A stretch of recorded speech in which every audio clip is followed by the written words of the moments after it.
Alors, sœur Geneviève, est-ce que Dieu vous a toujours inspiré? Toujours, c'est beaucoup dire, mais si je relis, je me rends bien compte de sa présence au fil des années. Pour moi, Dieu, je crois qu'il y a des petites semences comme ça tout au long de la vie. Et puis quand on relit, on se rend compte, ah, dans le fond, c'était Dieu, quoi, l'aspiration de Dieu qui était présent ou qui se manifestait d'une certaine manière.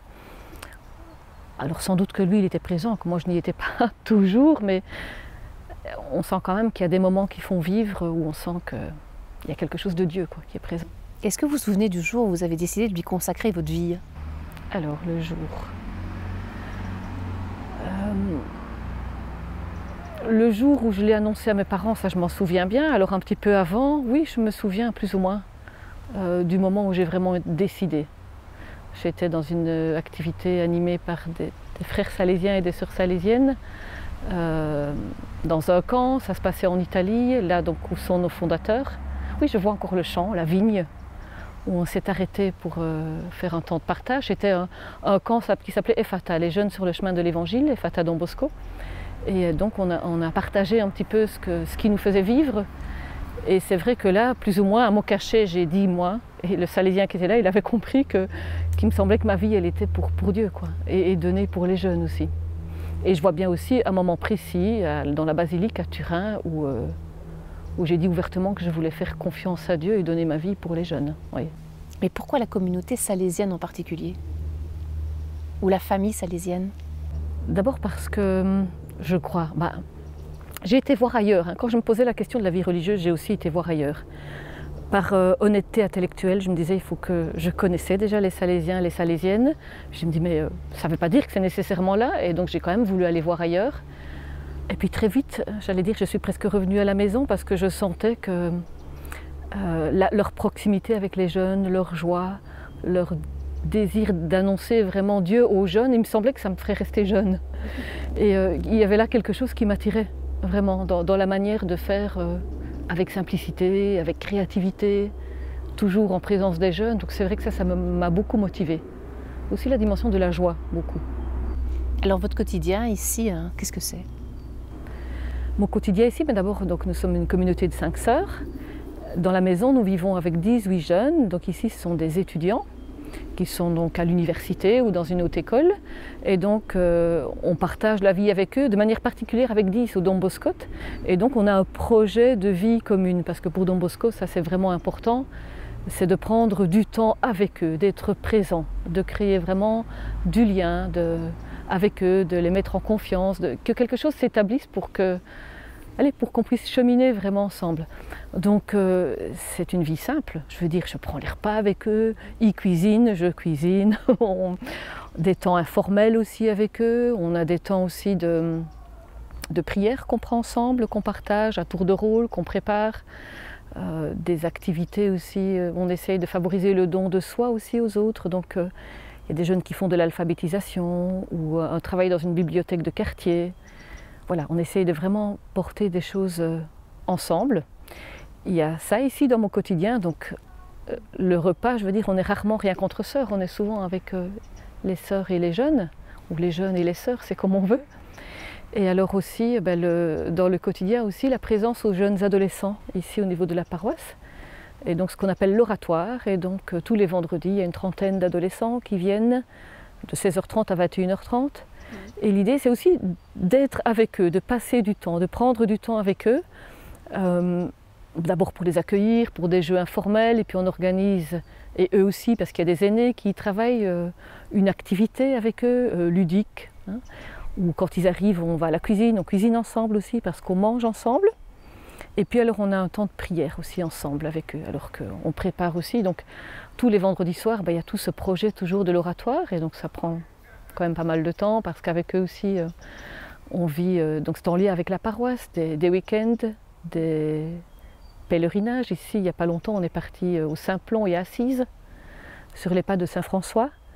Et donc on essaye vraiment d'allier à la fois l'aspect ludique, l'aspect de formation, et l'aspect un peu spirituel aussi, de leur donner du goût à la prière, et surtout de trouver une manière de vivre ensemble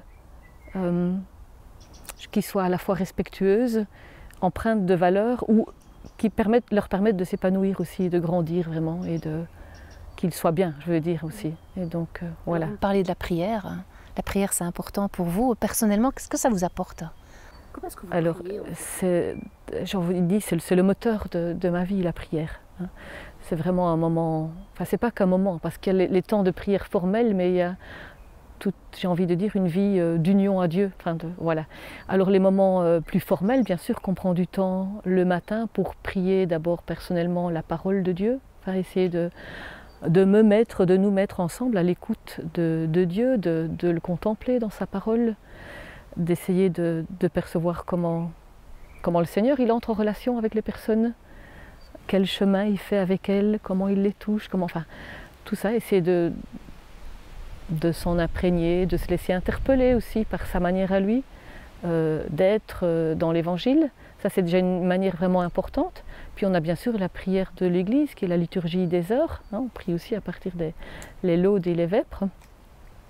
Puis je pense qu'une autre manière pour moi de prier importante, même si ce n'est pas à la chapelle, c'est vraiment prendre le temps de, par exemple avec mes sœurs, de relire un peu ce qu'on vit, essayer de dire tiens mais on fait ça chaque semaine à la Réunion. Une de la Réunion, c'est qu'est-ce qui m'a dynamisé, où est-ce que j'ai senti que le Seigneur était présent dans les relations entre nous, avec les jeunes, avec les étudiants, dans les événements qu'on a vécus ensemble, ou qu'est-ce qu'on sent, qu'est-ce qu'on perçoit comme appel. Parfois on peut se dire, mais tiens là je vois tel jeune ou tel jeune, je le sens un peu plus en difficulté, comment est-ce que, ou on sent qu'on n'a pas encore touché son cœur, qu'il faut plus de proximité ou plus d'attention, et pour moi ça c'est aussi un appel de Dieu qu'on relit ensemble. Donc relire un petit peu ce qu'on vit pour essayer de l'ajuster le plus possible hein, à Dieu, ou se rendre compte, tiens là il faudrait faire telle chose ou rappeler telle chose. Pour moi ça c'est aussi une forme de prière importante, de percevoir que Dieu bien sûr il est à la chapelle, il parle dans la parole, dans les sacrements, mais aussi dans les personnes, dans les jeunes. Alors justement, concrètement, si je vous disais, moi j'aimerais prier, mais je ne sais pas par où commencer, quel serait votre premier conseil? Le premier conseil, peut-être que j'essaierai de prendre un texte d'évangile. Si par exemple tu as envie de prendre un temps avec la parole, j'essaierai de prendre un évangile peut-être pas trop difficile, où on voit Jésus qui guérit ou qui parle à quelqu'un, et de voir un petit peu comment laisser résonner la parole en nous, de prendre un petit moment de silence et prendre le temps de la relire, de regarder ce qu'il y a dans le texte.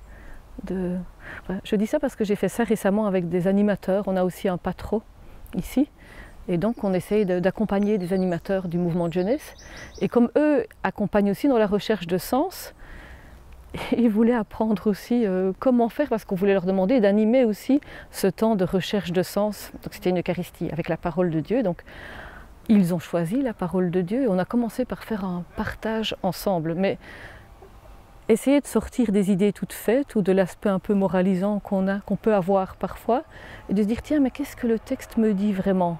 Qu'est-ce que moi j'invente? Mais non, qu'est-ce que le texte me dit vraiment? Comment ça peut me rejoindre? Comment est-ce que ça peut essayer de faire grandir la vie, enfin essayer de le creuser un petit peu. Et à la fin, certains qui ne sont pas pratiquants et croyants disent mais on devrait faire ça plus souvent entre nous. Donc je pense qu'il faut...